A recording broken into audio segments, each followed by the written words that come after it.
Good morning. Welcome to a day in my life vlog. இன்றைக்கி morning எந்திரிச்சதுமே இன்றைக்காவது ஒழுங்காக படிக்கணும் அப்படின்ற ஒரு மோட்டிவேஷனோடு தான் எந்திரிச்சேன். ஸோ எந்திரிச்சதுக்கப்புறமா அம்மா பிரேக்ஃபாஸ்ட் செஞ்சு வச்சுருந்தாங்க. ஸோ பிரேக்ஃபாஸ்ட் சாப்பிட்டுட்டு போ அப்படின்னு சொன்னதுனால சாப்பிட்டுட்டு வந்து ஒழுங்காக படிக்கணும் அப்படிங்கிறது தான் இன்றைக்கி மோட்டிவேஷன். மெயின் ரீசன் என்னென்னா, எனக்கு லீவ் இருந்துச்சு, பெரிய லாங் லீவ் இருந்துச்சு. Saturday, Sunday, Monday, Tuesday, Wednesday and Thursday. So இவ்வளோ நாள் லீவ் இருந்துச்சு. இது இல்லாமல் நான் ஃப்ரைடே எக்ஸ்ட்ராவாக லீவ் எடுத்துக்கிட்டேன். சாட்டர்டேக்கு முன்னாடி ஃப்ரைடேவே லீவ் ஆரம்பிக்கிறதுக்கு முன்னாடினாலும் நான் லீவ் போட்டுட்டேன். பிகாஸ் எனக்கு உடம்பு முடியல. ஸோ நான் லீவ் போட்டுட்டேன். உடம்பு கொஞ்ச நாள் சரியில்லை, அண்ட் தென் சரியாயிடுச்சு. சரியானதுக்கப்புறமாவும் நான் எதுவுமே ஒழுங்காக உருப்படியாக பண்ணவே இல்லை. இன்றைக்கி தான் என்னோடய லீவோட லாஸ்ட் டே. நாளைக்கு ஃப்ரைடே, நாளைக்கு எனக்கு காலேஜ் இருக்குது. ஃப்ரைடே போயிட்டு வந்துட்டு மறுபடியும் சாட்டர்டே அண்ட் சண்டே லீவ் இருக்குது. பட் இந்த ஃப்ரைடே லீவ் எடுக்க வேண்டாம். லாஸ்ட் ஃப்ரைடே லீவ் எடுத்துட்டதுனால இந்த ஃப்ரைடே போயிட்டு வந்துடலாம் அப்படிங்கிற பிளானில் இருக்கேன். ஸோ நாளைக்கு நான் காலேஜ் போகணும். அப்படி பார்த்தா இன்றைக்கி ஹாலிடேஸ், அஃபிஷியல் ஹாலிடேஸில் இன்றைக்கி தான் லாஸ்ட் டே. சாட்டர்டே சண்டே எப்போவுமே எனக்கு காலேஜ் இருக்காது. ஸோ அதனால சாட்டர்டே சண்டே லீவ். ஸோ இன்றைக்கி கண்டிப்பாக படிக்கணும் அப்படிங்கிறதுனால ஃபர்ஸ்ட் ஸ்டாட்டிஸ்டிக்ஸ் எடுத்தேன். ஸ்டாட்டிஸ்டிக்ஸ் எனக்கு நெக்ஸ்ட் வீக் இன்டர்னல்ஸ் ஆரம்பிக்குது. ஸோ 2 எக்ஸாம் நெக்ஸ்ட் வீக் இருக்குது. அண்ட் அதுக்கப்புறமா மற்ற எக்ஸாம்ஸ் இருக்குது. அந்த 2வது எக்ஸாம் ஸ்டாட்டிஸ்டிக்ஸ் ஆரம்பித்ததுலேருந்தே சார் நீங்கள் ஒழுங்காக படிங்க, உங்களோட சீனியர்ஸ் இன்னும் அரியர் வச்சுருக்காங்க, நீங்கள் ஒழுங்காக ப்ராக்டிஸ் பண்ணால் மட்டும்தான் உங்களால் எக்ஸாமில் கரெக்டாக பாஸ் பண்ண முடியும். ஒரு கொஷனில் நீங்கள் அப்படியே ஸ்டக் ஆகிட்டிங்கன்னா கடைசி வரைக்கும் உங்களுக்கு டைமும் இருக்காது, ரொம்ப கஷ்டம் அப்படின்னு சொல்லி நிறைய வார்னிங்ஸ் கொடுத்துட்டு இருந்தார். ஸோ நான் லீவில் நல்லா படித்து 2 யூனிட் இருக்குது போர்ஷன். ஸோ 2 யூனிட்டுமே முடிக்கணும் அப்படின்ற எய்மில் இருந்தேன். பட் ஒன்றுமே பண்ணல. ஸோ இன்றைக்கி ஃபர்ஸ்ட் திங் ஸ்டாட்டிஸ்டிக்ஸ் தான் ஆரம்பிக்கணும் அப்படின்னு சொல்லிட்டு யூனிட் 1 எடுத்து ஒரு சம் சால்வ் பண்ண ஆரம்பித்தேன். ஒரு சம் தான் சால்வ் பண்ணேன். அதுக்குள்ளவே எனக்கு இல்லை, வேண்டாம், ஸ்டாட்டிஸ்டிக்ஸ் போதும் அப்படின்னு தோணிடுச்சு. ஸோ ஒரு சம் முடிச்சுட்டு அதை எடுத்து வச்சுட்டேன். இப்போது நெக்ஸ்ட் அக்கௌண்ட்ஸ் எடுத்திருக்கேன். அண்ட் ஸ்டாட்டிஸ்டிக்ஸ் மாதிரி இன்னொரு சப்ஜெக்ட் எனக்கு கொஞ்சம் அநாயங்காக இருக்க சப்ஜெக்ட் என்னென்னு பார்த்தா அக்கௌண்ட்ஸ் தான். ஏன்னா நான் அக்கௌண்ட்ஸ் ஸ்டூடெண்ட் கிடையாது, நான் சயின்ஸ் ஸ்டூடெண்ட். ஸோ எனக்கு அக்கௌண்ட்ஸ் பற்றி எதுவுமே தெரியாது. இது எல்லாமே புதுசாக படிக்கிறதுனால கொஞ்சம் அநாயங்காக இருக்குது. ஸோ சயின்ஸ் ஸ்டூடெண்ட்டாக இருக்கவங்களுக்கு நீங்கள் ஃபர்ஸ்ட் ஃபார்மேட் எல்லாம் படிங்க, ஃபார்மேட் இது பண்ணணும் அப்படின்னு சொன்னதுனால நான் இப்போ அந்த ஃபார்மேட் தான் படிக்க ட்ரை பண்ணிகிட்ருக்கேன். படித்தேன், பட் எனக்கு அவ்வளோவா புரியல. ஸோ இதை நான் படித்து முடிச்சுட்டு என்ன பண்ணேன் அப்படின்னா, ஒரு யூடியூப் வீடியோ பார்த்தேன். ஸோ அது மெமரைஸ் தான் பண்ண சொன்னாங்க. பட் மெமரைஸ் பண்ணாமல் புரிஞ்சிக்கிறது எப்படின்னு ஒரு யூடியூப் வீடியோ பார்த்தேன். அதில் நல்லாவே புரிய வச்சாங்க. பட் அதனால நான் மெமரைஸ் பண்ணாமல் இருக்க முடியாது. மெமரைஸ் பண்ணாமல் இருந்தால் ரிஸ்க் தான். ஸோ நான் மெமரைஸ் பண்ணணும். இன்றைக்கி நான் ஃபுல்லாக மெமரைஸ்லாம் பண்ணல, படித்து பார்த்தேன். அண்ட் தென் எனக்கு கொஞ்சம் கன்ஃபியூஸ் ஆகிடுச்சு அப்படின்னு சொல்லிட்டு நான் யூடியூப் வீடியோ பார்த்துட்டு அதோடு நான் அக்கௌண்ட்ஸை மூடி வச்சுட்டேன்.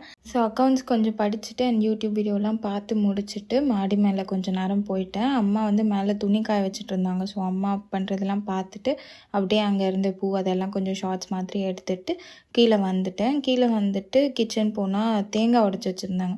ஸோ ஒரு குட்டி பீஸ் உடைச்சி அதை சாப்பிட்டுட்டு கொஞ்ச நேரம் அப்படியே சுற்றிட்டு அதுக்கப்புறமா நெக்ஸ்ட்டு படிக்கலாம் அப்படின்னு உட்காந்தேன். இப்போது யூபிஎஸ்சி படிக்கலாம் அப்படின்னு சொல்லிட்டு எனக்கு வர சண்டேலேருந்து ப்ரிலிம்ஸ் டெஸ்ட் சீரிஸ் ஆரம்பிக்குது. ஸோ அந்த டெஸ்ட் சீரீஸ்க்கு இந்த வீக்கோட டெஸ்ட் சீரீஸ்க்கு பாலிட்டி, ஜியாகிரஃபின்னு நிறைய போர்ஷன்ஸ் இருக்குது. எல்லா போர்ஷன்ஸுமே என்னால் கண்டிப்பாக முடிக்க முடியாது. பட் ஏதாவது கொஞ்சமாவது படிக்கலாம் அப்படின்னு சொல்லிட்டு ஜியாகிரஃபியில் கிளைமட்டாலஜி இருக்குது போர்ஷனில். ஸோ கிளைமட்டாலஜியில் அட்மாஸ்ஃபியர் தான் எடுத்து படித்தேன். சும்மா அட்மாஸ்ஃபியரோட இன்ட்ரடக்ஷன் அண்ட் அதுக்கப்புறமா ஸ்டேஜஸ் ஆஃப் அட்மாஸ்ஃபியர் ஃபார்மேஷன், இது 2 மட்டும்தான் படித்தேன். அதுக்கப்புறம் பெருசாக எதுவுமே படிக்கல. இது நான் முன்னாடியே படித்தது தான், இப்போ புதுசாலாம் படிக்கல.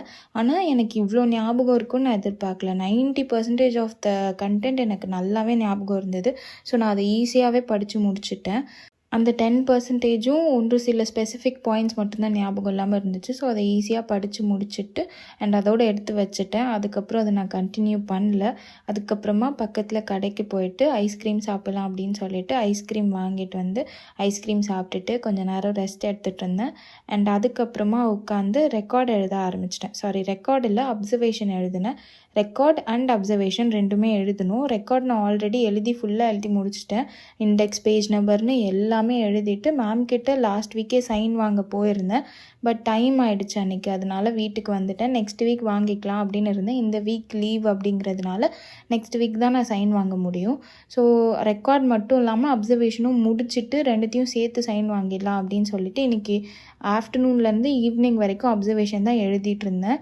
அண்ட் ஈவினிங் வந்து காஃபி குடிக்கலாம் அப்படின்னு சொல்லிட்டு டீ குடிக்கலாம் அப்படின்னு சொல்லிட்டு அம்மா டீ போட்டு கொடுத்தாங்க. அண்ட் நான் அந்த டீ குடிக்கிறதுக்குள்ளேயே நான் ஃபுல்லாக முடிச்சிட்டேன். அப்சர்வேஷன் ஃபுல்லாக எழுதி முடிச்சாச்சு. இன்னும் பேஜ் நம்பர் இண்டெக்ஸ் மட்டும் இருக்குது. பட் அதை தவிர மற்ற எல்லாமே எழுதி முடிச்சிட்டேன். அண்ட் அதுக்கப்புறமா நான் வந்து உட்காந்து ஸ்டாட்டிஸ்டிக்ஸ் மார்னிங் யூனிட் 1 ஒரே ஒரு சம் போட்டு முடிச்சிட்டேன்ல. ஸோ இன்றைக்கி மறுபடியும் ஸ்டாட்டிஸ்டிக்ஸ் படிக்கணும் அப்படிங்கிறதுனால யூனிட் 2 எடுத்துட்டேன். இப்போது யூனிட் 2ல் வந்து ப்ராபபிலிட்டி. ஸோ ப்ராபபிலிட்டியில் நான் சில சம்ஸ் போட்டு பார்த்தேன். ஆக்சுவலி நான் போட்ட எல்லா சம்ஸுமே ஓரளவுக்கு ஈஸியாக இருந்த சம்ஸ் தான். பட் ஸ்டில் அதுவும் பார்ட் ஆஃப் த சிலபஸ் தானே அப்படின்னு சொல்லிட்டு அது போட்டு பார்த்துட்டு அண்ட் தென் 9 o'clock எனக்கு ஒரு கிளாஸ் இருந்தது. சண்டே வர டெஸ்ட்டோட ரிவிஷன் கிளாஸ் இருந்தது, பாலிட்டி ரிவிஷன் கிளாஸ். ஸோ அந்த கிளாஸ் அட்டென்ட் பண்ணேன். நோட்ஸ்லாம் எதுவும் எடுக்கல, மேம் ஜென்ரலாக ரிவிஷன் பண்ணாங்க.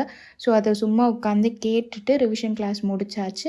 அண்ட் ரிவிஷன் கிளாஸ்க்கு முன்னாடியே நான் டின்னர் சாப்பிட்டுட்டேன். லேட் ஆகிட போகுது கிளாஸுக்கு அப்படின்னு சொல்லிட்டு கொஞ்ச நேரம் தான் இருந்தது. ஸோ நான் போயிட்டு கடகடன்னு சாப்பிட்டுட்டு வந்தேன். 9 o'clock கிளாஸை வந்து 9:15க்கு போஸ்ட்போன் பண்ணிட்டாங்க. ஸோ அதனால அதுக்கப்புறமா கிளாஸ் அட்டென்ட் பண்ணி முடிச்சுட்டு அண்ட் தென் உட்காந்து வீடியோ ஃபுல்லாக எடிட் பண்ணி இந்த வீடியோவுக்கு வாய்ஸ் ஓவரும் கொடுத்து முடிச்சுட்டு அண்ட் இது எல்லாத்தையும் போஸ்ட்டும் பண்ணிட்டு தான் நைட் வந்து தூங்க போகிறேன். அதுக்கு முன்னாடி 3 இருந்துச்சு. ஸோ 3 ஒரு வீடியோ எடுத்துட்டு அண்ட் தென் இதோடு இந்த vlog முடிச்சாச்சு. இன்னொரு vlogல பார்க்கலாம். அது வரைக்கும் பார்த்ததுக்கு தேங்க்யூ. பாய்.